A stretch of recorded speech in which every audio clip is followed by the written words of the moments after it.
como primera causa de morbimortalidad en niños menores de 5 años, identificar agentes etiológicos frecuentes de la neumonía viral, sus características, diagnóstico y tratamiento, conocer conceptos básicos para la identificación de los cuadros de bronquiolitis para su abordaje oportuno. Entonces, vamos a empezar hablando de neumonía, la cual corresponde a una inflamación del parénquima pulmonar y que puede ser debida a diferentes aspectos etiológicos. Pueden ser virus, bacterias, incluso pueden haber otras causas pues, no infecciosas que me pueden generar esta situación. Entre los conceptos, la neumonía adquirida en la comunidad se va a definir como una de las principales causas de morbimortalidad en la infancia y que corresponde a una importante causa de ingreso en unidades de cuidados intensivos, así como hospitalizaciones, y también está relacionado a las infecciones nosocomiales.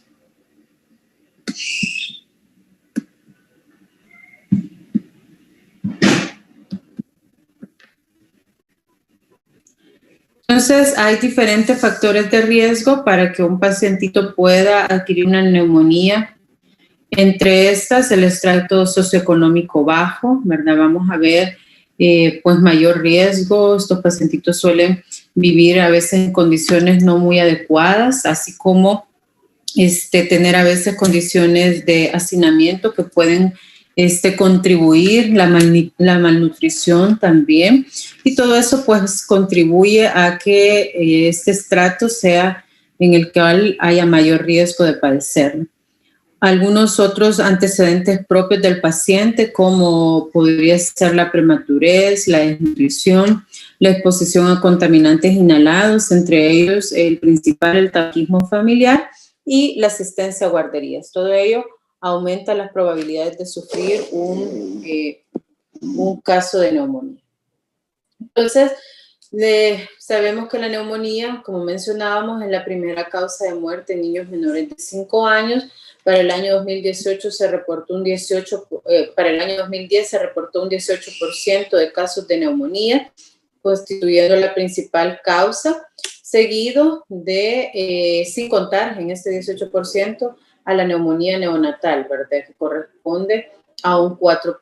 Entonces, estamos hablando más o menos de un 14% de neumonías fuera del periodo neonatal y un 4% del periodo neonatal. Esto me hace 18% de los casos que corresponde a la principal causa de muerte, seguido por la segunda causa, que serían las diarreas. Entonces, es tanto la importancia que incluso existe un día destinado a la neumonía, ¿verdad? A la prevención de esta. Estamos ya cerca, el 12 de noviembre. Es una enfermedad de distribución mundial. Como había mencionado, es la primera causa de muerte en niños menores de 5 años. Y si bien es cierto, se ha visto una reducción de la mortalidad en los últimos años, a partir del año 2000, gracias a la implementación de ciertos factores protectores, entre ellos la vacunación, la lactancia materna, que son factores que han contribuido a la disminución de la mortalidad hasta en un 47%. ¿Cómo se encuentra El Salvador con respecto a esto? Pues las neumonías corresponde entre el periodo del 2018 al 2019, se ubicaba como las primeras 5 causas de consulta. Así vamos a tener un 25% de diferencial entre el 2018 y el 2019, correspondiendo a alrededor de 29.897 casos para el 2018 y un 37.294 para el año 2019, es decir, un incremento de esto hasta en un 25%.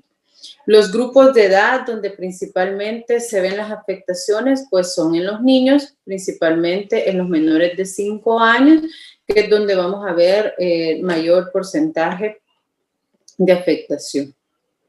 Entonces, entre los hallazgos epidemiológicos, pues los masculinos hasta en un 52% se ve su afectación y del 65% de los egresos correspondían a menores de 5 años.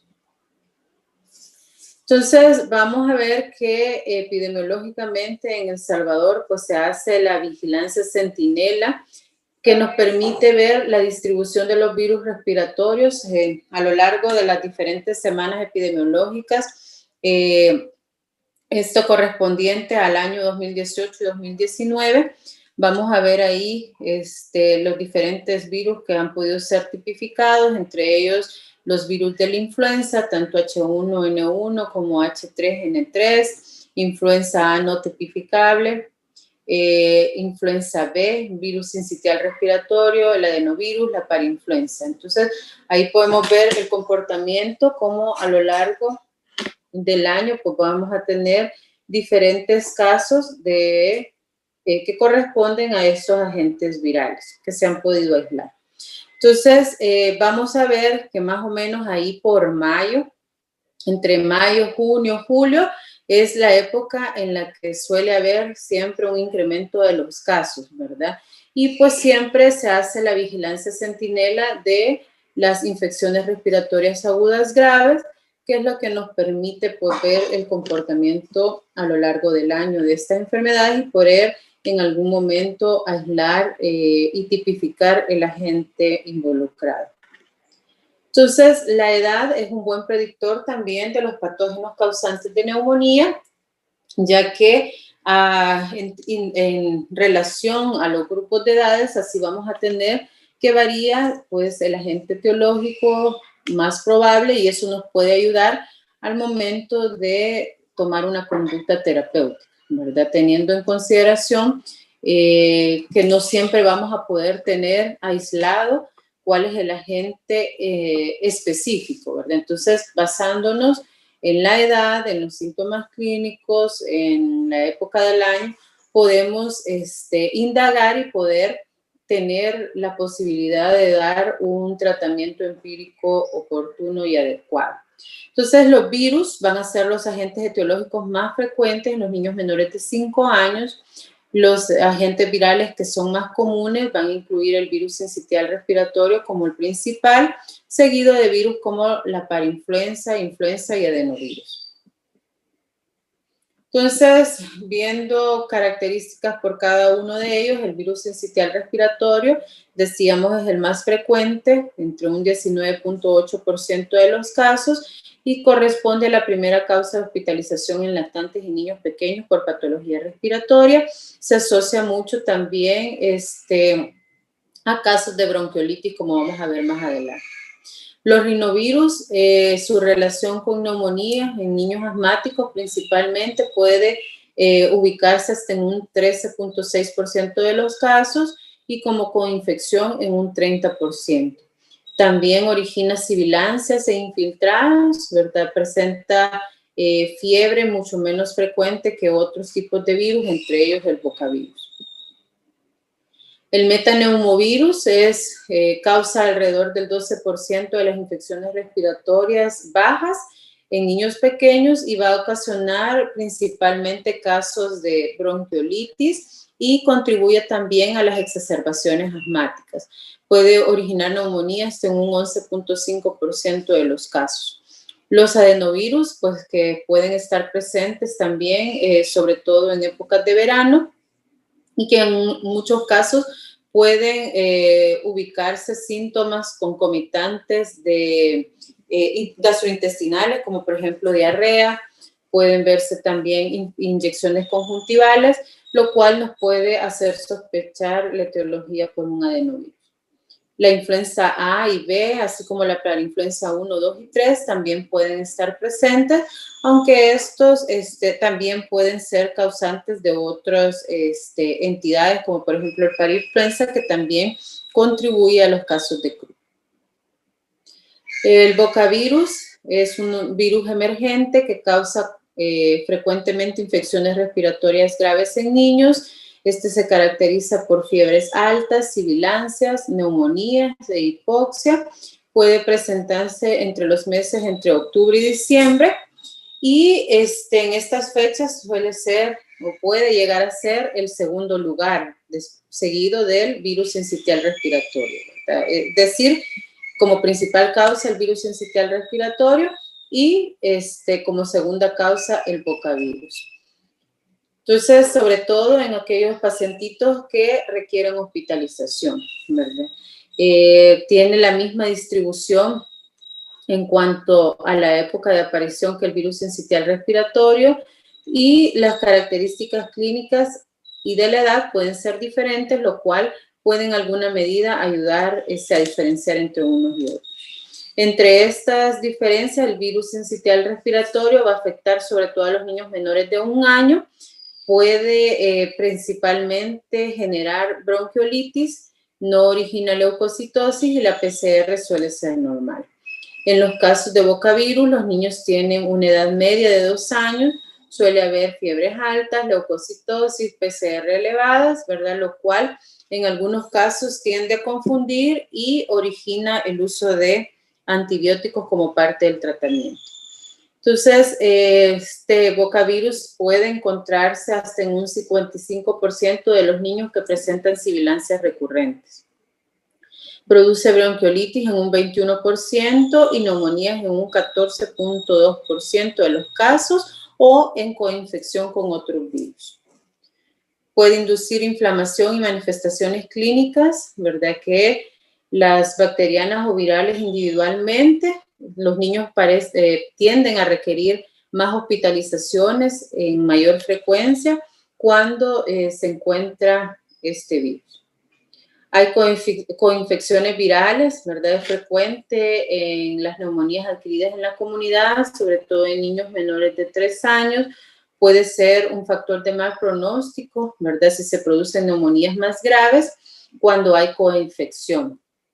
En un 10 a un 20% de los casos se pueden detectar concomitante a 2 o 3 virus más, y el bocavirus aparece en el 68.8% asociado a otro virus. Es decir, en casos en los que hay coinfecciones virales, el bocavirus puede estar ahí involucrado, y sobre todo van a ser casos más severos. Va a haber también bastante sintomatología de sibilancias que van a estar asociados. También puede haber infecciones mixtas, las neumonías, en las cuales puede observarse una coinfección viral bacteriana que puede llegar a observarse hasta un 45% de las neumonías adquiridas en la comunidad. La combinación más frecuente es neumococo con virus sincitial respiratorio, y la varicela puede predisponer a infecciones por neumococo, estafilococo, dando lugar a neumopatías graves, ¿verdad? Aunque en pacientes que son inmunocompetentes, pues esto tiende a ser menos frecuente. Es mucho más evidente o se presenta con mucha más facilidad en los pacientes inmunocomprometidos. Entonces, hablando un poquito más de la patogenia, vamos a ver vamos a recordar que el aparato respiratorio pues es estéril, ¿verdad? Y tiene mecanismos de defensa fisiológicos que ayudan a mantener esta esterilidad. Dentro de ellos se encuentra la depuración mucociliar, las propiedades de las secreciones normales, ¿verdad? Como por ejemplo la secreción de inmunoglobulina A secretora y la limpieza de la vía respiratoria a través de la tos.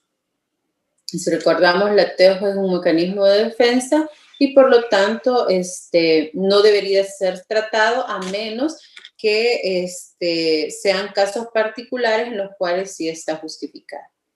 Entre los mecanismos inmunitarios de defensa pulmonar que evitan la invasión por patógenos se encuentran los macrófagos alveolares y bronquiales, la inmunoglobulina A secretora y algunas inmunoglobulinas, otras inmunoglobulinas.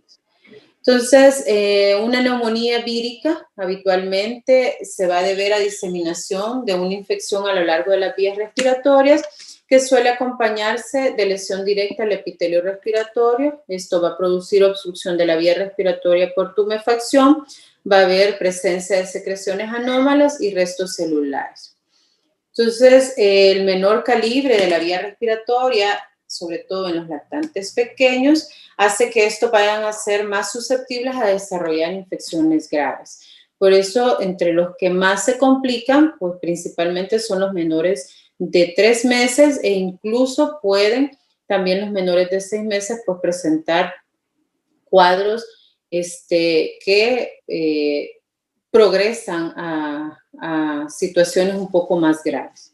Entonces, la obstrucción de las vías respiratorias con frecuencia se va a acompañar de atelectasias, edema intersticial, desequilibrios en la ventilación-perfusión que van a generar una hipoxemia significativa.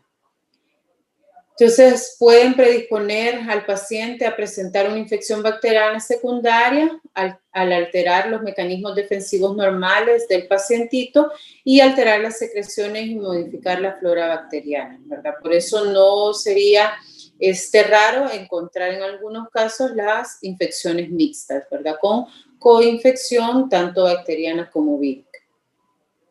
Dentro de las manifestaciones clínicas, la taquipnea es el hallazgo clínico más habitual de la neumonía. Es muy raro identificar una neumonía y no tener taquipnea presente. Entonces, es uno de los hallazgos pues, que más nos van a sugerir que puede tratarse de esto, en el contexto de las otras manifestaciones clínicas que sugieran una neumonía adquirida en la comunidad. También hay otras situaciones que hay que discriminar que pueden darme taquipnea y no necesariamente ser una neumonía. Pero si tengo un pacientito taquipneico, lo primero que debo descartar, sobre todo por la importancia que tiene identificar la enfermedad por el alto porcentaje de mortalidad, se encuentra pues la neumonía a la cabeza.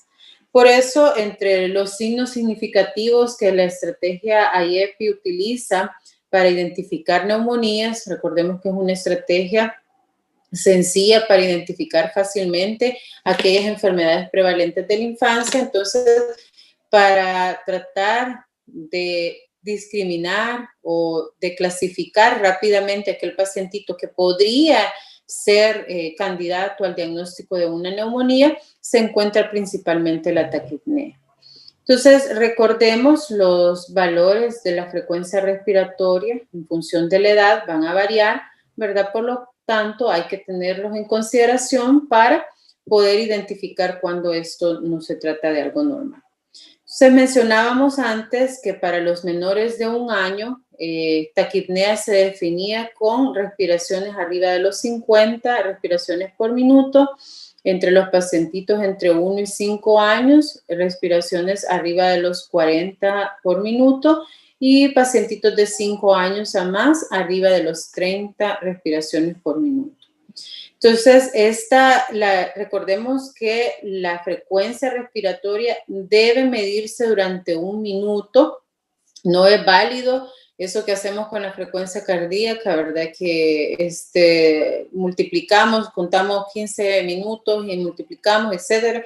Con la respiración debe siempre hacerse la cuantificación en 1 minuto. Recordemos que los lactantes, principalmente los neonatos, van a tener una respiración periódica y si nosotros contamos solo 15 minutos y después queremos multiplicarlo por 4, vamos a tener mayor facilidad de error. Por lo tanto, hay que hacer la cuantificación en el minuto completo. Hay que tener en consideración que el niño debe estar tranquilo, ¿verdad? Lo cual me va a permitir identificar la frecuencia correcta y aparte de eso poder evidenciar otros signos que me puedan indicar aumento del trabajo respiratorio.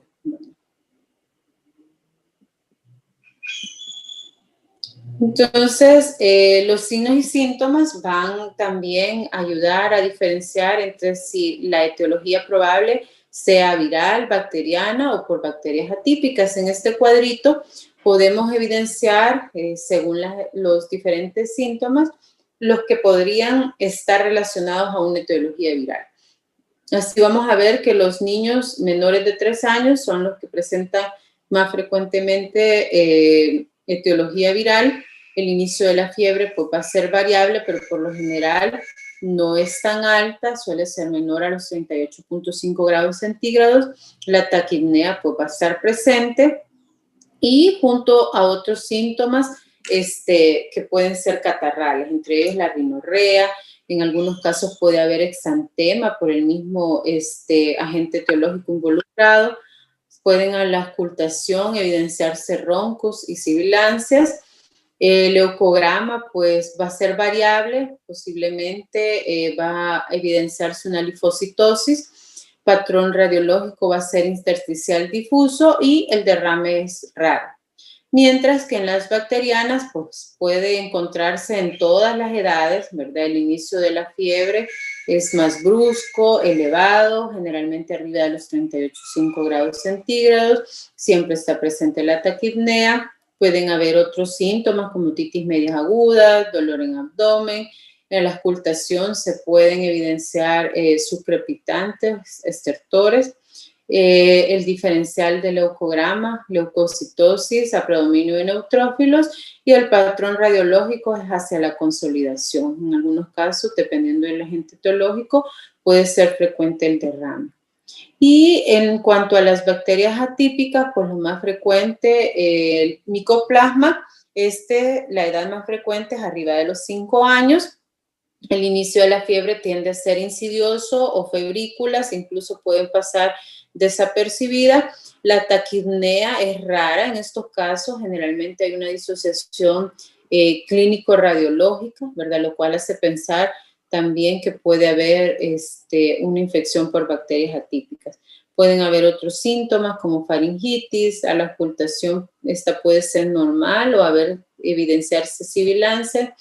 El diferencial del leucograma puede ser normal o variable.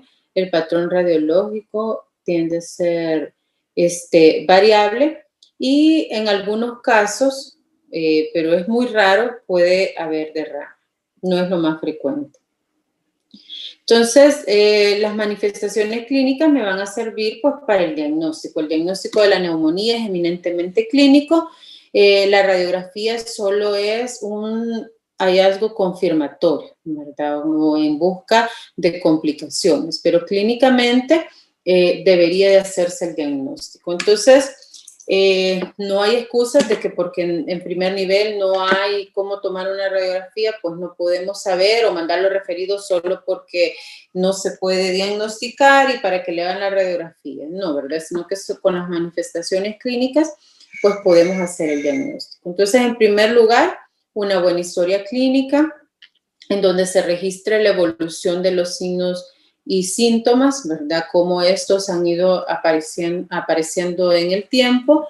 Generalmente las neumonías tienen una evolución un poquito más larga en comparación a otros cuadros respiratorios, como por ejemplo el asma, que es de instauración mucho más brusca, ¿verdad? En las neumonías, estas van a dar un periodo de tiempo en el cual van a haber síntomas iniciales que van a progresar hacia los síntomas más evidentes de infección de las vías respiratorias bajas. Entre ellos, pues hay que tener en consideración todo lo que se registra en la anamnesis, pues los síntomas con el detalle de cada uno de ellos, describir cada una de las características que rodean a cada síntoma, cuándo fue el inicio, cómo ha sido su evolución, los antecedentes, ¿verdad? Si han habido factores de riesgo y si este paciente pues cuenta con su vacunación completa o si cuáles son las vacunas que ha recibido. Luego, poner particular atención a la sintomatología que puede estar relacionada para el diagnóstico, a la cabeza pues la taquipnea, también la fiebre, la tos, la dificultad respiratoria, las sibilancias, el dolor torácico o abdominal, los vómitos y la cefalea. Tener en cuenta que inicialmente la tos podría estar ausente, ya que esta a medida, según veíamos en la patogenia, pues aumenta las secreciones, los detritos, entonces ahí es donde empieza a ser más evidente la tos. Luego viene la exploración, ¿verdad? Con la mayor parte del diagnóstico me lo va a dar la anamnesis y luego con la exploración yo llego a buscar hallazgos que me sirvan para confirmar o descartar la sospecha clínica, ¿verdad? Entonces a la exploración buscar fiebre, cuál es el estado general del paciente, es bien importante evidenciar cuál es el aspecto que el paciente presenta, ¿verdad? Si es un aspecto tóxico, si tiene mal estado general. Eso me va a dar tanto pautas para el diagnóstico como para el tratamiento también. Signos de dificultad respiratoria y la auscultación patológica. Entonces, luego, en algunos casos, pues, el diagnóstico radiológico, la radiografía de tórax va a ser, pues, el estándar para establecer el diagnóstico de neumonía, ¿verdad? Pero no está recomendado de forma rutinaria en atención primaria, sino que debe reservarse para aquellos casos un poquito más graves que requieran, pues, hospitalización o en los cuales querramos hacer algún diagnóstico diferencial o evidenciar posibles complicaciones. Entonces, fundamentalmente existen dos patrones radiológicos de neumonía, el alveolar y el intersticial. Clásicamente, cada uno se ha relacionado con un tipo de infección, ¿verdad? Respectivamente, bacteriana y vírica. Sin embargo, ninguno es patognomónico de una etiología concreta. Sin embargo, los hallazgos pues, pueden hacer y sugerir la etiología, ¿verdad? Entonces, el patrón intersticial suele encontrarse pues, más asociado a lo que son las neumonías víricas. Se caracteriza por infiltrados parailiares, difusos, bilaterales, con atrapamiento aéreo, en ocasiones atelectasias por los tapones de moco que se generan y que pueden en algún momento confundirse con opacidades sugestivas de origen bacteriano y que si no se hace una interpretación adecuada, pues puede llevar al uso inadecuado de antibióticos.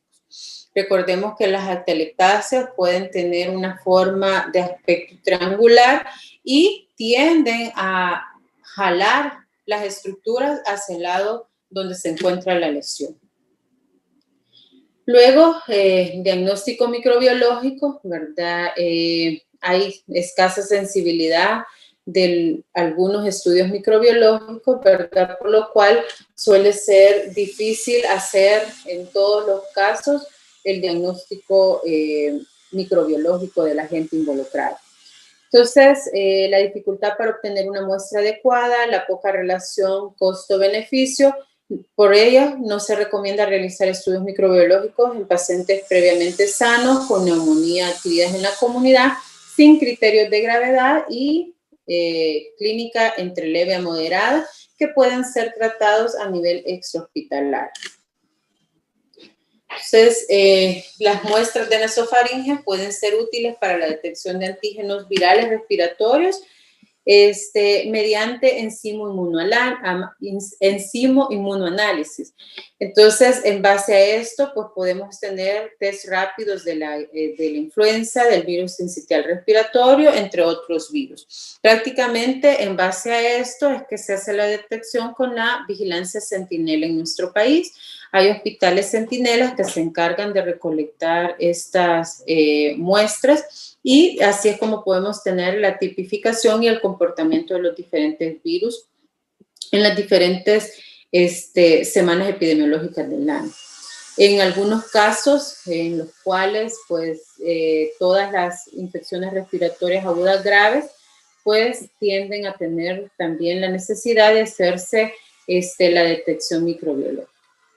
Entonces, tienen buena sensibilidad y especificidad, sobre todo durante el pico epidémico, ¿verdad? Estas son exclusivas del ambiente hospitalario.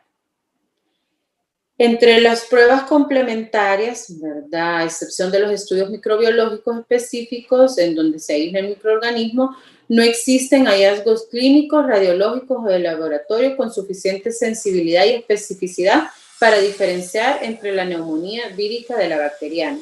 Sin embargo, hay ciertas pautas que pueden ayudar a sospechar e inclinarse más hacia un agente etiológico u otro, siempre en el contexto de las manifestaciones clínicas que presenta el paciente y de sus características epidemiológicas. Entonces, dentro de las pruebas complementarias podemos encontrar el recuento y fórmula leucocitaria que habíamos mencionado, ¿verdad? Que, bueno, en las neumonías bacterianas la elevación de los leucocitos va a ser mucho más significativa, arriba de los 15,000, mientras que en las neumonías víricas, estas son pues más de menor intensidad y que van a tener una tendencia hacia la linfocitosis. También pueden ser útiles la proteína C reactiva y la velocidad de eritrosedimentación, las cuales tienden a estar mucho más elevadas en casos de neumonías bacterianas. Y una de las pruebas pues, más significativas para discriminar entre un agente etiológico u otro es la procalcitonina. Sin embargo, pues no se encuentra con facilidad a nuestro alcance para poder hacer una cuantificación rutinaria, ¿verdad? Luego, otras pruebas complementarias son la pulsioximetría, lo cual me va a ayudar como complemento de cuál es el estado del clínico del paciente. Y en otros casos, sobre todo en los más severos, la gasometría arterial. Entonces, para el tratamiento, la mayor parte de las infecciones respiratorias en la edad pediátrica, como son de origen viral, necesitan ser tratados con medidas de soporte, ¿verdad? No van a necesitar antibióticos, lo cual es importante pues reconocerlo en base a la edad del paciente, las manifestaciones clínicas, y si se determina que la etiología es mayormente la posibilidad de que sea viral, pues hay que explicar adecuadamente a los padres que no es necesario el uso del antibiótico, ¿verdad? Porque muchos de ellos pues llegan incluso hasta pidiendo, exigiendo que pues se medique. No van a tener ningún efecto sobre tal, sino que por el contrario van a ser un factor que puede contribuir a una mayor resistencia a los antibióticos. Y tener en consideración que aunque se trate de una etiología viral, puede evolucionar en algunas situaciones a casos mucho más severos, ¿verdad? El tratamiento de la neumonía viral tiende a ser sintomático. Entonces, vamos a ver por los diferentes niveles de atención. Para el primer nivel se tratan los pacientes estables que no cumplen criterios de ingreso. En el segundo nivel se tratan los pacientes que cumplen criterios de ingreso y que no tienen patologías subyacentes de base ni criterios de referencia hospital de tercer nivel. Y en los de tercer nivel se tratan los pacientitos que tienen patologías de base y que su cuadro es mucho más severo. Entonces, en el primer nivel de atención, para el manejo de los pacientes estables, puede darse tratamiento ambulatorio, ¿verdad? Si no cumple con los criterios de ingreso. Si el tratamiento va a ser sintomático, ¿verdad? Tratando de manejar la fiebre y el dolor si es que estas están presentes. Debe procurarse dar abundantes líquidos, ¿verdad? No forzar la alimentación sólida, sino que procurar por lo menos administrar líquidos que puedan favorecer tanto el manejo o una mejor fluidificación de las secreciones como mantener hidratado al paciente. Aconsejar una postura semi-incorporada, es decir, un respaldo que permita pues, que el paciente tenga, no vaya a presentar mayor esfuerzo respiratorio, ¿verdad? Sino que favorezca y disminuya la dificultad respiratoria, así como favorezca el drenaje de secreción. Precauciones para evitar la transmisión, ¿verdad? Están desaconsejados los antitusígenos, recordemos que es un mecanismo de defensa a la tos y por lo tanto estos no deben administrarse. Tampoco el uso de mucolíticos, recordemos que antes de los 10 años los niños no van a poder expectorar adecuadamente, así que no vamos a hacer un beneficio, sino que por el contrario podemos empeorar el cuadro administrando este tipo de medicamentos. Las maniobras de fisioterapia respiratoria, ¿verdad? No son beneficiosas y no se recomiendan. Hay que comprobar si los padres o el cuidador atienden las pautas del tratamiento. Hay que explicar los signos de mala evolución o alarma y qué hacer frente a ellos. Es decir, cuáles son los cuidados en casa, cómo detectar signos que me hagan volver de inmediato. Y se recomienda dar por escrito las pautas a seguir, porque Es una serie de pasos, una serie de situaciones que en una consulta, pues probablemente la persona no logre captar mucho de lo que le decimos. O puede que lo capte, pero transitoriamente, y al llegar a la casa pues va a recordar muy poco de lo que pudimos haber dicho. Entonces, hay incluso folletos educativos, algunos de COSIN, similares a los que se utilizan para diarrea, en los cuales a través de imágenes se identifican los signos que deben hacer al familiar consultar de inmediato. Entonces, si un paciente no cumple criterios de ingreso y vamos a darle tratamiento ambulatorio, hay que tener en consideración que el cuidador debe ser capaz de poder identificar un caso que amerite evaluación inmediata. Aparte de eso, debe tener el acceso, un fácil acceso para poder volver al hospital en el momento que sea necesario. De lo contrario, el paciente puede complicarse muchísimo más, ¿verdad? O podría tenerlo hasta que el cuadro sea evidentemente severo y mucho más complicado, ¿verdad? Para el tratamiento. Debe promoverse el uso racional de antibióticos, ¿verdad? Los cuales ya dijimos que si es de etiología vírica, pues no están aconsejados, salvo que exista evidencia de sobreinfección bacteriana.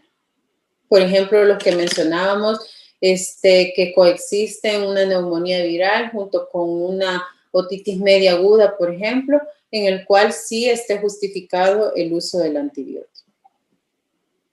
Y para segundo y tercer nivel, ¿verdad? El objetivo es lograr, el objetivo a lograr en el manejo hospitalario va a ser garantizar la permeabilidad de la vía aérea, la efectividad de la respiración y una adecuada circulación. Entonces, entre los criterios de hospitalización se encuentran los niños menores de 6 meses. Ya mencionamos que son los que van a tener mayor riesgo de complicaciones y de desarrollo de cuadros severos. Entonces, por el simple hecho de la edad, está justificado su ingreso. No así, arriba de los 6 meses hay que valorar otras condiciones, ¿verdad? Que puedan estar presentes para determinar si amerita o no el ingreso. Entre ellos, la presencia de cianosis amerita ingreso, así como la presencia de apneas, saturaciones de oxígeno por debajo del 94%, intolerancia a la vía oral y pobre ingesta de alimentos. Recordemos que va a ser un paciente que se está vomitando, pues va a ser mucho más favorable la deshidratación y el empeoramiento del cuadro. En algunos casos, pues, la tos puede, por el mismo hecho de que los pacientes no logran expectorar adecuadamente, puede ocasionar vómitos. Pero no ser un criterio de ingreso, salvo que haya una intolerancia realmente de la vía oral. Otras patologías subyacentes de base que puedan contribuir a la complicación de la neumonía, entre ellas la desnutrición, las cardiopatías, ¿verdad? Que fácilmente esos pacientes pueden tener una evaluación desfavorable, por lo tanto, lo ideal es que sean ingresados. La deshidratación de moderada a severa, la sospecha de compromiso hemodinámico, la dificultad respiratoria de moderada a severa, el fallo de antibióticos ambulatorios en el caso de que se haya justificado su uso, y el riesgo social, ¿verdad? Bastante importante, ya que si no tenemos las condiciones para los cuidados en el hogar, pues también es un criterio de ingreso. Alteraciones severas de los signos vitales según la edad, así vamos a tener frecuencias respiratorias en los menores de 2 meses, frecuencias arriba de 60, entre los 2 y 11 meses, frecuencias arriba de 50, de 1 a 5 años, frecuencias respiratorias arriba de 40. Frecuencias cardíacas mayores de 160, temperaturas arriba de los 40.1 grados centígrados o que por el contrario presenten hipotermia. Recordemos que los pacientitos, sobre todo los neonatos, son más lábiles a hipotermia, así como los lactantitos hasta los 3 meses pueden también presentar este tipo de riesgo. los tirajes intercostales, subcostales, aleteo nasal y cianosis. Recordemos que para valorar el estado respiratorio tenemos en consideración tanto la frecuencia respiratoria, la ventilación, cómo ésta se encuentra a nivel pulmonar, el uso de músculos accesorios que me indiquen un aumento del esfuerzo respiratorio, la saturación de oxígeno y los ruidos que pueda encontrar anormales a la auscultación o que incluso en algunos casos pueden evidenciarse a distancia. Entonces, todas esas valoraciones hay que hacer para determinar si hay aumento del esfuerzo respiratorio. Alteraciones del estado mental, entre ellas convulsiones, somnolencia, irritabilidad y pues la presencia de cualquier complicación, ¿verdad? Desnutrición grave, apariencia tóxica. Esos pacientitos que tienen mal estado general es parte de la apariencia tóxica, ¿verdad? Por lo tanto, está justificado su ingreso. Las neumonías recurrentes y la presencia de neumatoceles. Entonces, entre las medidas generales a tener en consideración para el tratamiento, sobre todo en primer nivel, para los que se tratan ambulatorio, están la alimentación de acuerdo al estado clínico, el balance hídrico, el respaldo a 30 grados y la oxigenoterapia. Idealmente debería de medirse la saturación de oxígeno para la administración de oxígeno suplementario, ¿verdad? Sobre todo en aquellos pacientes con neumonías con dificultad respiratoria o con insuficiencia respiratoria.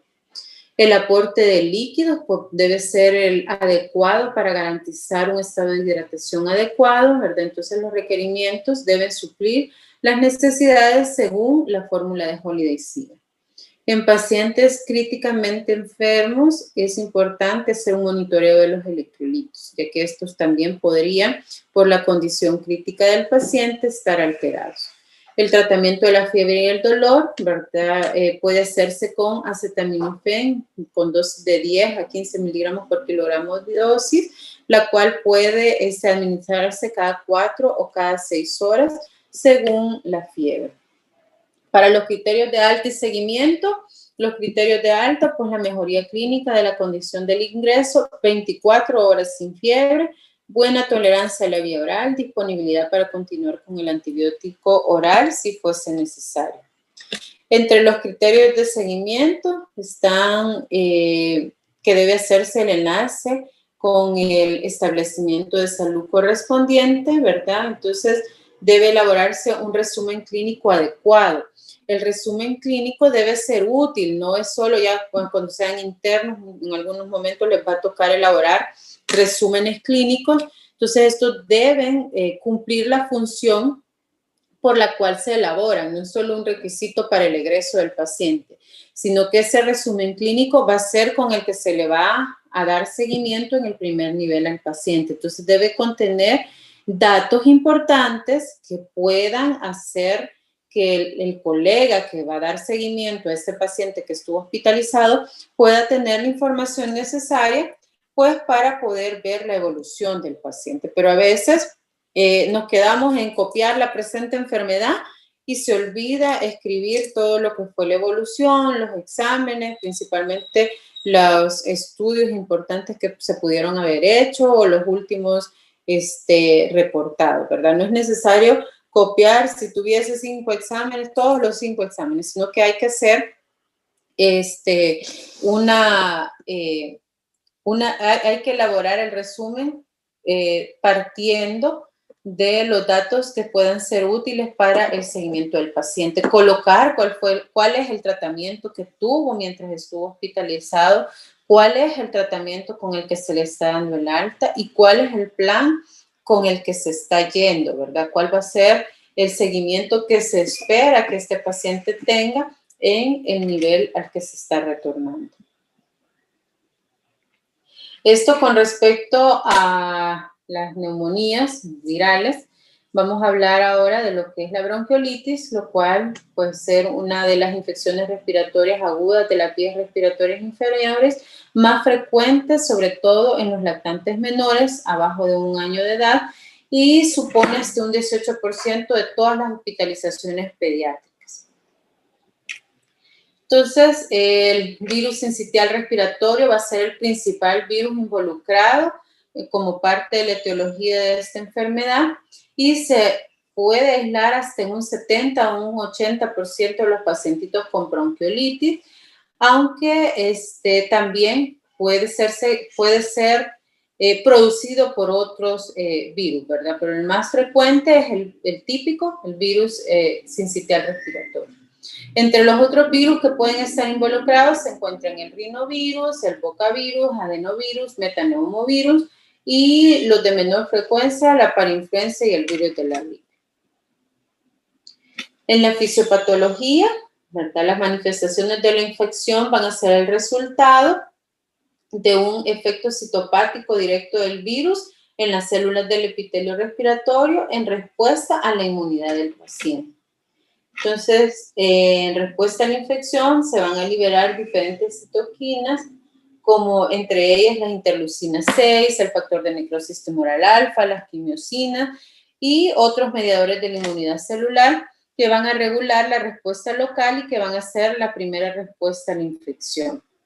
Entonces, la interacción de todos estos factores, que se hace de una manera compleja, van a actuar coordinadamente, van a reclutar y activar las células dendríticas, las células mononucleares y los neutróficos en la vía aérea. Entonces, va a haber una activación de los mediadores inflamatorios neuronales no colinérgicos y no adrenérgicos. Entonces, las lesiones anatómicas que se van a producir por el virus van a ser la necrosis y el edema del epitelio bronquial con destrucción de células ciliadas, aumento de detritos celulares, aumento de la producción de moco, va a formar tapones dando lugar al estrechamiento de la vía aérea, mediada por parte de la liberación de leucotrienos, prostaglandinas y ácido nítrico. Entonces, todo ello va a conllevar a la obstrucción de la pequeña vía aérea. O sea, aquí van a ser los bronquiolos los que van a estar inflamados y los que van a estar obstruidos. Entonces, estas lesiones van a conducir a la formación de atelectasias en unas zonas y en áreas de hiperinsuflación en otras. Las reinfecciones son frecuentes, dado que la respuesta inmunitaria primaria a la infección por el virus sincitial respiratorio es probable e incompleta, y a pesar de la presencia de los títulos altos de anticuerpos neutralizantes, pues no se logra hacer una respuesta adecuada. Entonces, ¿cuáles van a ser las manifestaciones clínicas de esto? En primer lugar, va a iniciar como un cuadro con síntomas catarrales, ¿verdad? Que da la impresión de afectación de las vías respiratorias altas, entre ellas se describe la rinorrea, los estornudos, la tos, puede o no haber fiebre. Generalmente cuando esto está presente van a ser fiebres leves, ¿verdad? Luego, seguido al periodo de los síntomas catarrales, entre 1 a 4 días, la tos se va a hacer mucho más persistente, más evidente, va a aparecer la irritabilidad, el rechazo a la alimentación, la taquipnea y la disnea. Luego viene la dificultad respiratoria que va a ser intensa y cada vez va a ser pues más progresiva y que puede ser mucho más evidente entre los 24 y 48 horas de inicio del cuadro. Las apneas pueden estar presentes, sobre todo en los pacientes menores de 1 mes.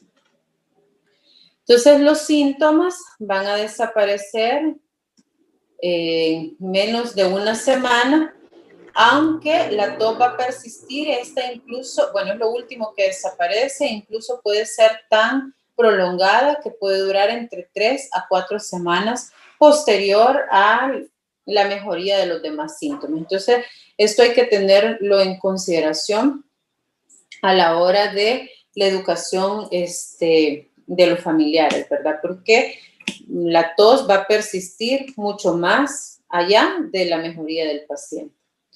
Entonces, va a ser un pacientito en los cuales al examen físico van a haber signos de aumento del trabajo respiratorio, se va a ver la taquipnea evidenciada, el uso de músculos accesorios, el aleteo, las retracciones y la hipoventilación. Pueden haber estertores crepitantes, sibilancias, que suele ser lo más significativo, las cuales pueden ser expiratorias e inspiratorias, y puede haber una expiración alargada. Lo característico es que a pesar de tener este esfuerzo respiratorio, el niño no tiene un aspecto tóxico, no se ve mal. A veces uno los puede ver y se ven bastante bien, bastante sanitos, pero cuando uno retira las ropas es mucho más evidente el esfuerzo respiratorio. Entonces, entre los criterios clínicos para definir si se trata o no de una bronquiolitis, encontramos los criterios de Marconi, establecidos allá por 1993, en los cuales se habla de criterios clínicos para poder definir si se trata de cuadro de bronquiolitis. Entonces, debe cumplir los siguientes criterios. En primer lugar, debe ser el primer episodio agudo de sibilancias en un niño menor de 24 meses. La disnea debe ser expiratoria y existen síntomas iniciales catarrales que evolucionaron a este cuadro. Entonces, el diagnóstico de la bronquiolitis va a ser principalmente clínico, se basa en la anamnesis, en la exploración física, ¿verdad? Y las pruebas complementarias pues no tienden a hacerse de rutina, sino que son más que todo para confirmar el diagnóstico, más que todo para hacer una discriminación con otros diagnósticos diferenciales. Entonces, hay que tener en consideración factores que pudieron estar relacionados o que pueden estar relacionados a la progresión de la enfermedad hacia una enfermedad severa.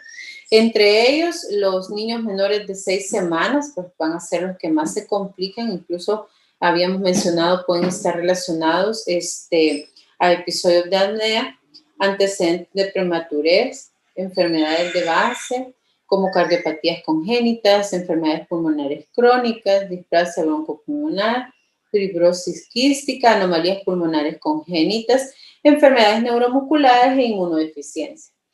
Que la evolución en menos de 72 horas, ¿verdad? Ya que habíamos dicho que entre las 24 a las 48 horas es cuando más puede evidenciarse la dificultad respiratoria y el empeoramiento de los síntomas. Entonces, si un pacientito se encuentra dentro de estos primeros 3 días, pues tiene más posibilidades de complicarse y amerita una vigilancia estrecha. El tabaquismo en el entorno, la ausencia de lactancia materna, el hacinamiento y la pobreza y el bajo peso al nacer también son factores desfavorables que pueden contribuir a una enfermedad severa. El diagnóstico, pues a la exploración física, hay que evaluar cómo se encuentra el estado de hidratación de este paciente, evaluar los signos de dificultad respiratoria. A la ocultación pulmonar hay que evidenciar si hay presencia de expiración alargada, sibilancias, subcrepitantes e incluso zonas de hipoventilación. Hay que establecer la gravedad utilizando los scores ya definidos, ya que son una escala objetiva que va a cuantificar diferentes parámetros clínicos, entre ellos la frecuencia respiratoria, la frecuencia cardíaca, la determinación de la saturación, y esto permite pues dar una pauta de cómo se encuentra el estado clínico del paciente. Entre ellos podemos mencionar Wood-Downes y Ferrer. Entonces, este score de Wood-Downes modificado va a evidenciar parámetros como la saturación de oxígeno, la frecuencia respiratoria, la sibilancia respiratoria, la musculatura accesoria, y dependiendo de los hallazgos encontrados por cada uno de ellos, vamos a tener puntuaciones que van de 0, 1 y 2, ¿verdad? Entonces vamos a tener afectaciones leves entre 0 a 3 puntos, afectaciones moderadas entre 4 y 5 puntos y grave entre 6 o más puntos. Entonces, dentro de las situaciones que podemos evidenciar, pues saturaciones entre el 95% mayores a esto o mayor o igual al 92% en aire ambiente, pues va a ganar un punto. Entre las frecuencias respiratorias entre 50 y 60, sibilancias expiratorias en toda la expiración, la musculatura accesoria intercostal, moderada y subcostal, todos ellos corresponden a un punto. Para los 2 puntos, pues saturaciones menores del 92% al aire ambiente, más del 60% de la frecuencia respiratoria. Las sibilancias pueden ser inspiratorias, expiratorias o incluso audibles sin el estetoscopio, es decir, audibles a distancia. Y la musculatura accesoria va a ser intensa con bamboleo. Y pues claro, si no presentan estos signos y síntomas, pues se hace un puntaje de 0. Entonces, dentro del diagnóstico es importante determinar la gravedad. Entre los datos clínicos que me puedan indicar cuál es la gravedad del paciente, se encuentra el rechazo del alimento o intolerancia digestiva, la presencia de letargia, la historia de apneas, la taquipnea para sudar, el aleteo nasal, el tiraje grave y la presencia de quejido, ¿verdad? Así como la presencia de senos. Entonces, todos ellos son criterios de gravedad. Entre las pruebas complementarias, ¿verdad? La evaluación de la pulsoximetría transcutánea, esta es útil, ¿verdad? Para poder identificar cuál es el estado inicial del paciente y poder ir viendo el control, ¿verdad? Para poder determinar cuál es la evolución y el compromiso respiratorio que pueda presentar este pacientito. No está justificada su monitorización rutinaria continua, es decir, que todos los pacientitos que tienen bronquiolitis van a tener puesto su oxímetro las 24 horas del día, minuto a minuto, ¿verdad? Eso se reserva para aquellos casos que realmente lo ameritan, porque los casos tienden a ser un poquito más severos. Podemos hacer una cuantificación intermitente de los casos más estables para poder llevar cuál es el control y la evolución de estos síntomas. Entonces, a pesar de su utilidad, ¿verdad? Es posible que puedan haber ciertas alteraciones que hay que tener en consideración, ¿verdad? A la hora de cuantificarlo. Entonces, muchas veces no corresponde el estado clínico a cómo está la saturación, tal vez no se ha colocado bien el oxímetro o a lo mejor el pacientito no está adecuadamente perfundido o a lo mejor está frío y todo eso no permite pues hacer una valoración adecuada. Entonces hay que hacer siempre el reconocimiento tanto clínico como hacer la correlación con la evaluación correspondiente, ¿verdad? Para evitar prolongar uso de antibióticos, uso de oxígeno cuando ya no es necesario, o prolongar las hospitalizaciones cuando estas ya no son necesarias, ¿verdad? Pacientes que están eupneicos, que no tienen ningún síntoma de esfuerzo respiratorio, pues son pacientes que podrían mantenerse al aire ambiente, ¿verdad? Y por lo tanto, si no corresponde la pulsoximetría que se ha evaluado en ese momento, hay que reconsiderar qué es lo que no está bien ahí en la cuantificación. O pacientitos que están con oxígeno y pues al retirarlo hay que ver si hay modificaciones en su patrón respiratorio para valorar realmente si el destete pues es posible o no. Luego la gasometría capilar, ¿verdad? Esta pues no se utiliza de forma rutinaria a menos que se encuentre en un paciente pues mucho más grave, crítico, ¿verdad? Es útil para la valoración de pacientes con dificultad respiratoria grave que puedan estar iniciando falla respiratoria, ¿verdad? Por eso es necesario cuantificar y conocer la PCO2 y el pH. Entonces, pacientitos que presenten saturaciones menores del 90%, con FiO2 al 40%, es necesario hacer una gasometría capilar, ¿verdad? De forma obligatoria en estos pacientes. Otra situación de las pruebas complementarias se encuentra en la radiografía de tórax esta pues tiende a ser normal o sus hallazgos tienden a ser mínimos, ¿verdad? Un pequeño atrapamiento aéreo, atelectasias laminares o pueden ser atelectasias cementarias, puede haber atelectasias lobales en forma más evidentes, ¿verdad? Pero en muchos de los casos, pues esta no va a tener mayores cambios. Por lo tanto, decimos que el diagnóstico es clínico y que debería de reservarse, pues, para identificar otras situaciones más complicadas. Entonces, no existe una adecuada correlación entre los hallazgos radiológicos y la gravedad de la enfermedad, por lo que no se recomienda el uso de forma rutinaria, ¿verdad? Únicamente deberían de ser indicadas en pacientes con afectación grave, mala evolución o si existen dudas diagnósticas.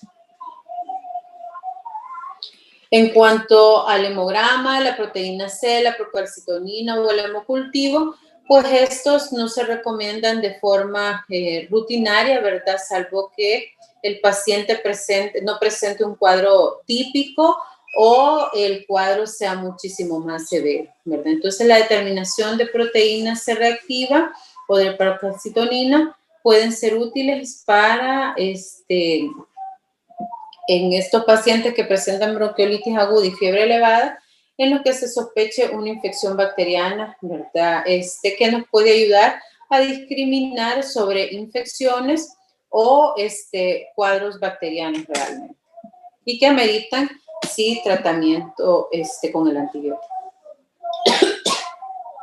Perdón.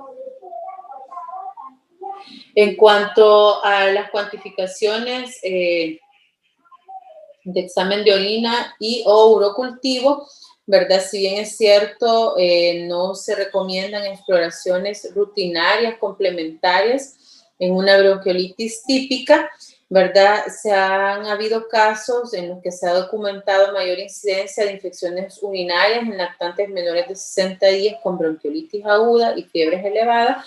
Por lo tanto, sobre todo en este grupo de edad, es necesario descartar esta coinfección.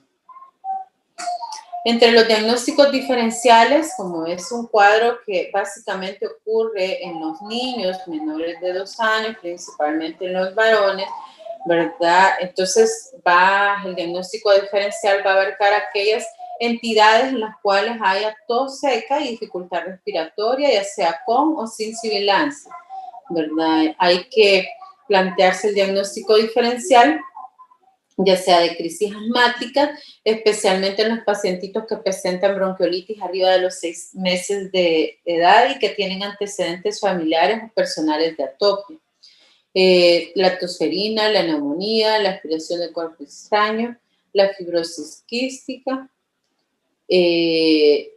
enfermedad cardíaca congénita, aspiraciones por reflujo gastroesofágico, enfisema lobar, bronquiolitis obliterante, neumopatías intersticiales, inmunodeficiencias y anomalías pulmonares congénitas.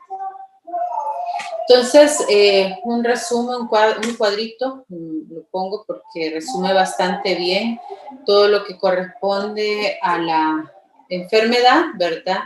Ya que esta va describiendo, ¿verdad?, cómo actúa. En primer lugar, es una enfermedad que provoca inflamación y obturación de los bronquiolos, afecta a niños de hasta los 2 años, principalmente a los lactantes menores, provoca una de las causas más frecuentes, lo va a provocar el virus sincitial respiratorio y va a consistir en que los bronquiolos, las vías aéreas más pequeñas, se van a inflamar y se van a obstruir, ¿verdad? Como consecuencia, el niño va a tener dificultad para respirar y podemos ocultar sibilancias. Aquí es de tener en consideración que a diferencia de los cuadros obstructivos bronquiales por etiología de otro tipo, como por ejemplo broncoespasmos relacionados a asma, a sibilantes tempranos, van a responder a los beta-2 agonistas. Sin embargo, en la bronquiolitis, como son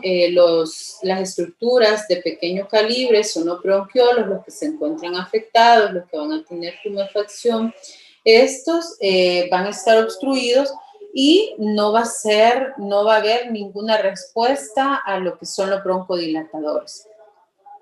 Por lo tanto, no se justifica el uso de estos en una bronquiolitis. El desarrollo va a comenzar como una infección leve de las vías respiratorias superiores y a medida pasan los días, pues se hace más evidente el catarro, ¿verdad? Como que si fuera un resfriado, a veces puede tener fiebre. Y luego evoluciona ya presentando las manifestaciones típicas de una afectación inferior, ¿verdad? Con sus retracciones y con su dificultad respiratoria. El virus se va a transmitir cuando alguien infectado estornuda o cuando se está en contacto con el paciente, ¿verdad? También puede ingresar al cuerpo a través de la boca o de los ojos. Entre los síntomas, pues ya dijimos la sibilancia, el aleteo nasal, la respiración rápida y superficial, la fatiga, el esfuerzo para inhalar aire va a retraer los músculos intercostales, ¿verdad? Por lo tanto, va a ser evidenciado los tirajes. Dificultades en la alimentación, son niños que, recordemos que la alimentación al pecho, sobre todo, ¿verdad? Los lactantitos que todavía pues no tienen alimentos sólidos, alimentarse al seno materno, para ellos requiere un esfuerzo, es como que hicieran un ejercicio. Entonces, muchos de estos pacientitos no pueden alimentarse continuo, ¿verdad? Sino que tienen la necesidad de soltar el pecho para poder retomar aire y poder continuar con la alimentación. La piel azulada, ¿verdad? Va a ser un síntoma grave que va a indicar, pues, que haya una emergencia, ¿verdad? Es decir, aquellos pacientitos que se acompañan de cianosis, ¿verdad? Ya sea en reposo o asociados a lactosa. Entonces, ¿cuál va a ser el tratamiento? Fundamentalmente van a ser medidas de soporte, principalmente la hidratación, el manejo de las secreciones, despejando la vía aérea, ¿verdad? Entonces, en la mayoría de los casos van a ser leves, pueden ser tratados de manera ambulatoria, siempre y cuando no cumplan con los criterios de ingreso ya mencionados. Algunos de los niños que progresan a las formas más graves pueden requerir pues un manejo hospitalario. Es necesario que los padres comprendan los signos de empeoramiento y pues hay que indicar cuáles son las medidas que hay que adoptar, ¿verdad? Si hay aumento de las secreciones, las vía respiratoria pues está obstruida por esta, hay que enseñar adecuadamente cómo hacer los aseos nasales adecuados. Aconsejar administrar pues más líquidos que permitan una hidratación y que ayuden también a hacer más fluidas las secreciones. Entonces, las medidas intradomiciliarias principales a aconsejar van a ser la desobstrucción de la vía aérea superior con lavado de suero salino y pues la aspiración correspondiente con la perilla.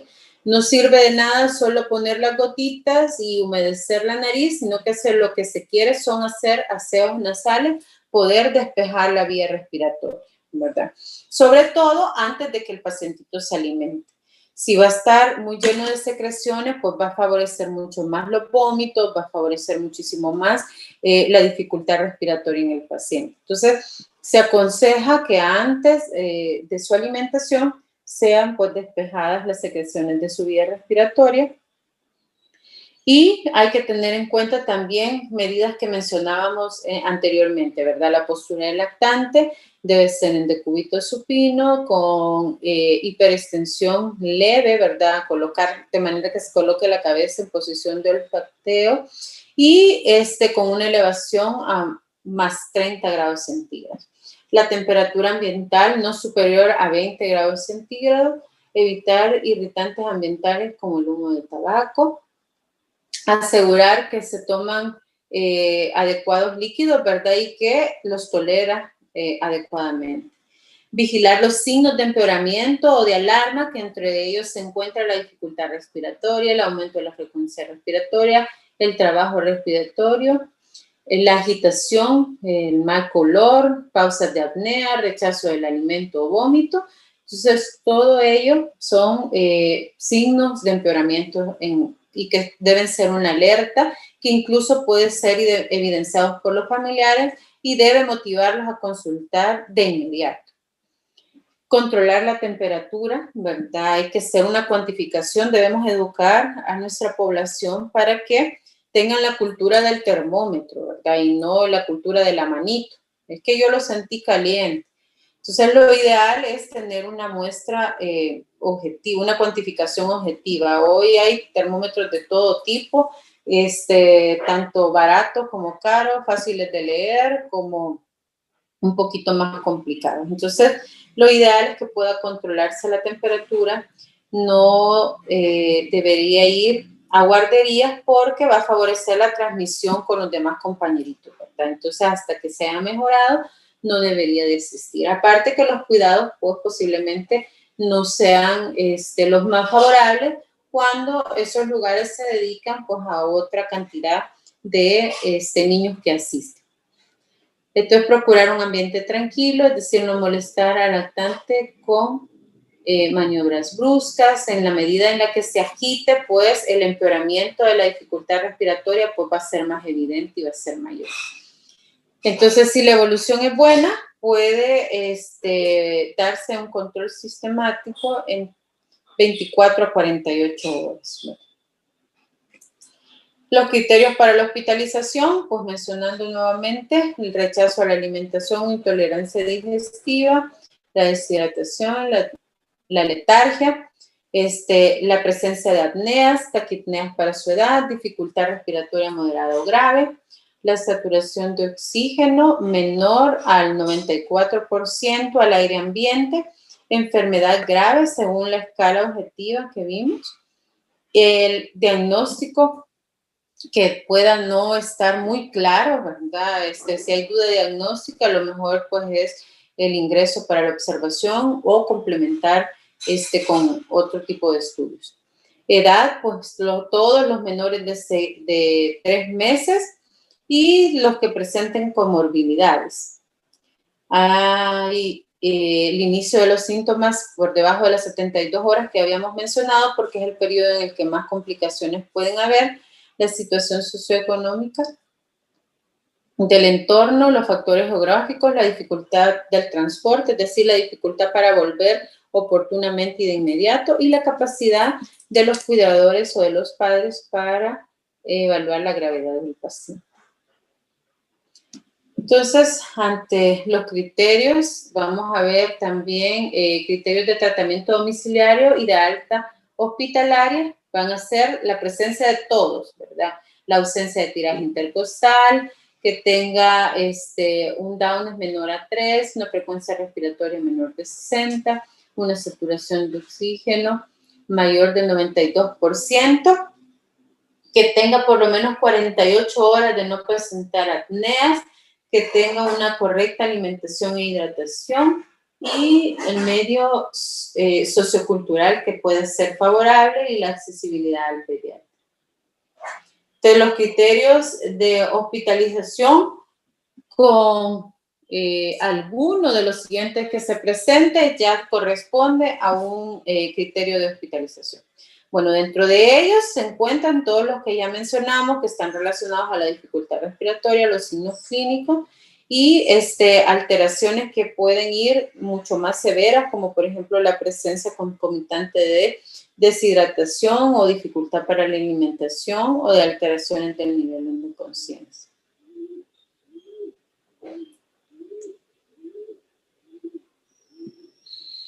Entonces, entre las medidas de soporte ya hablamos que el despejar la vía aérea, ¿verdad? Desobstruir la vía nasal va a permitir asegurar la permeabilidad de esta y mantener la ventilación. Entonces, hay que reducir las secreciones, ¿verdad? Lo cual va a disminuir el riesgo de las complicaciones, entre ellas las otitis asociadas. Y pues debe realizarse de manera gentil, ¿verdad? Con una perilla adecuada, de manera que no se traumatice. La perilla debe introducirse hacia la narina y no hacia las paredes de las fosas nasales. Y hay que hacer pues los lavados a través de la solución salina. Se coloca más o menos medio gotero de la solución salina y luego se aspira con la perilla. Esto las veces que sea necesaria. la pauta va a ser la presencia de secreciones. Va a recomendarse aspirar las secreciones antes de las tomas, ¿verdad? Para favorecer una adecuada alimentación en el paciente.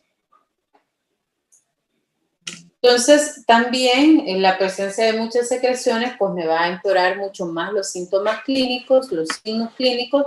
Por lo tanto, antes de la evaluación, si el paciente tiene muchas secreciones, conviene pues despejar la vía respiratoria pues, para poder tener un mejor parámetro de cuál es realmente la gravedad del paciente en función del patrón respiratorio. Y pues no se ha demostrado la utilidad de la humidificación de los pacientes con bronquiolitis aguda, por lo cual no se recomienda su uso, ¿verdad? Mucho menos el uso de las vaporizaciones, estas están contraindicadas siempre. Cuidado con andar aconsejando, a veces las mamás llegan diciendo, es que el doctor me dijo que le pusiera vaporizaciones. Estas están contraindicadas, ¿verdad? En general, por el riesgo de quemaduras que implica. Y para el caso en particular, pues no tienen ningún beneficio extra. El tratamiento postural, es decir, lo que ya habíamos mencionado, poner el respaldo, ¿verdad? Y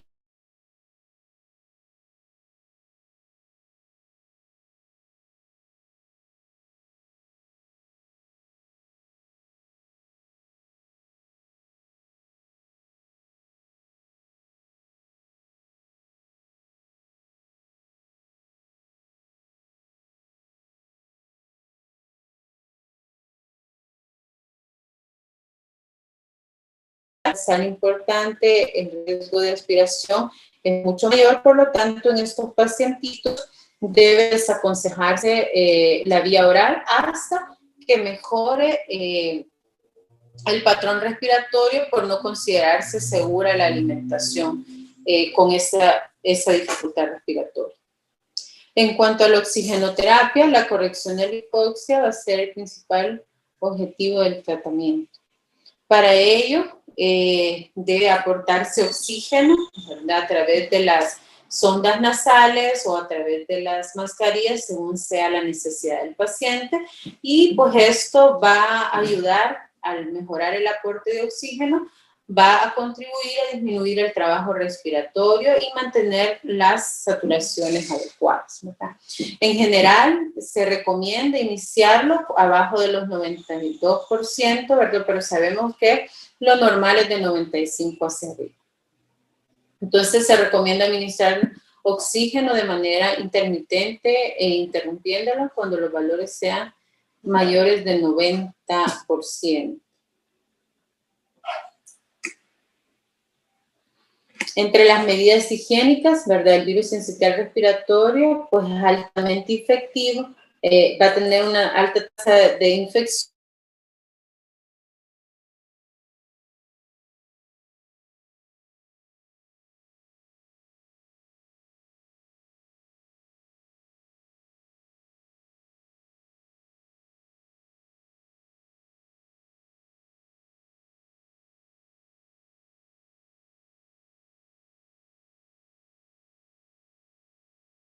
De secreción pueden esparcirse hasta 2 metros, ¿verdad? Y por lo tanto es necesario utilizar cómo desinfectar las superficies, así como el uso de jabón, y el de agua y jabón y de alcohol gel. En cuanto al tratamiento farmacológico, ¿verdad? No hay pruebas que justifiquen el uso de forma rutinaria. Ya hablamos que los broncodilatadores pues no son un tratamiento de elección, no están indicados, no van a favorecer debido a la patogenia que ya vimos, pues no va a tener mayor beneficio de esto. Van a estar justificados solamente si hay antecedentes contributorios que puedan hacer pensar en un cuadro obstructivo que pueda responder a los beta-2 inhalados. Entre ellos, pues pacientes sibilantes tempranos, ¿verdad? Con un componente asmático de base, ya sea personal o familiar, puede hacerse la valoración según cómo se encuentra el paciente.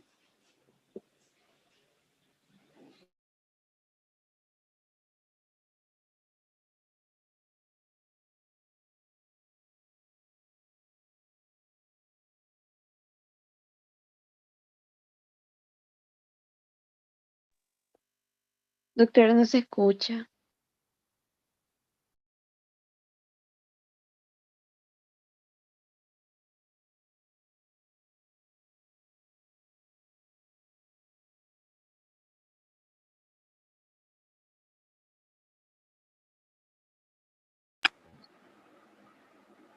Doctora, no se le escucha su audio.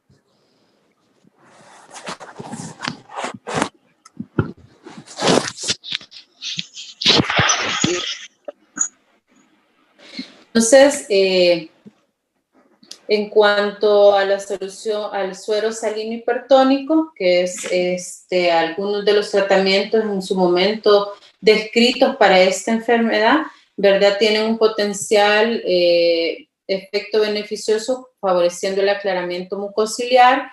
Entonces, en algunos ensayos se ha descrito que estas nebulizaciones con sueros salinos hipertónicos pueden en alguna medida contribuir a mejorar y favorecer el manejo de las secreciones. Entonces, en la mayoría de los casos se utiliza suero salino hipertónico al 3%, generalmente no asociado a broncodilatadores, y se va a utilizar, realmente no está comprobado o es de uso controversial si realmente funciona o no, ¿verdad? En los primeros estudios que se hicieron se mostraba que sí había una disminución de la estancia hospitalaria, mejoraba la situación clínica. Sin embargo, a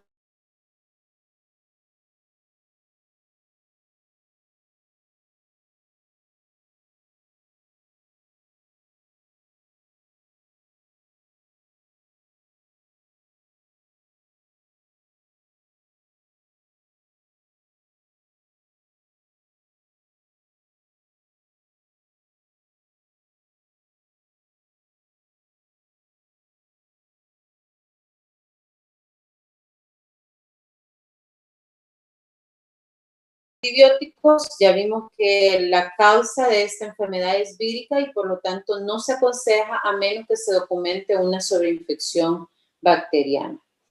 El tratamiento farmacológico con ribavirina, pues este es un agente viral de amplio espectro que se utiliza en los casos graves de bronquiolitis en lactantes con factores de riesgo. Entonces, han habido ensayos sobre la ribavirina que carecen de poder suficiente como para hacer estimaciones fiables de los efectos, ¿verdad? Los resultados acumulativos de 3 ensayos pequeños muestran que esta puede reducir la duración de la ventilación mecánica y los días de estancia en el hospital. Es necesario realizar estudios un poquito más amplios que puedan respaldar si realmente esta es efectiva, ¿verdad? Según la Academia Americana de Pediatría, esta no debe ser utilizada de forma rutinaria en la bronquiolitis y puede considerarse su empleo en determinadas situaciones como en los casos graves o en pacientes inmunodeprimidos graves.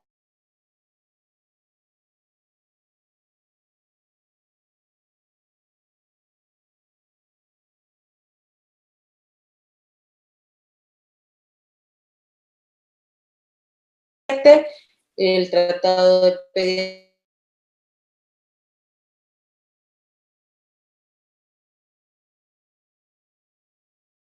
que son protocolos de manejo de estas enfermedades. No sé si tienen alguna duda con respecto al tema.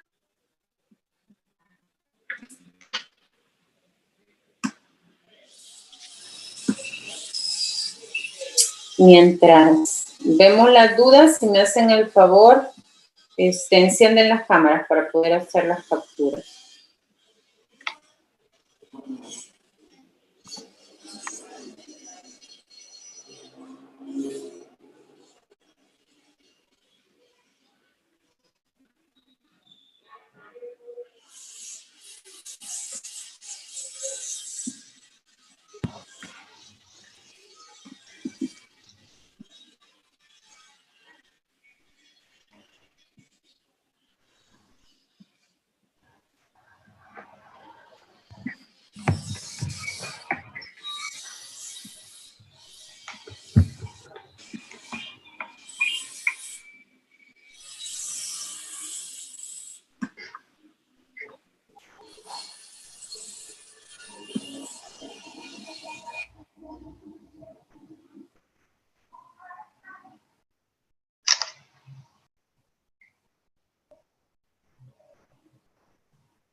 Ok, ¿no hay dudas?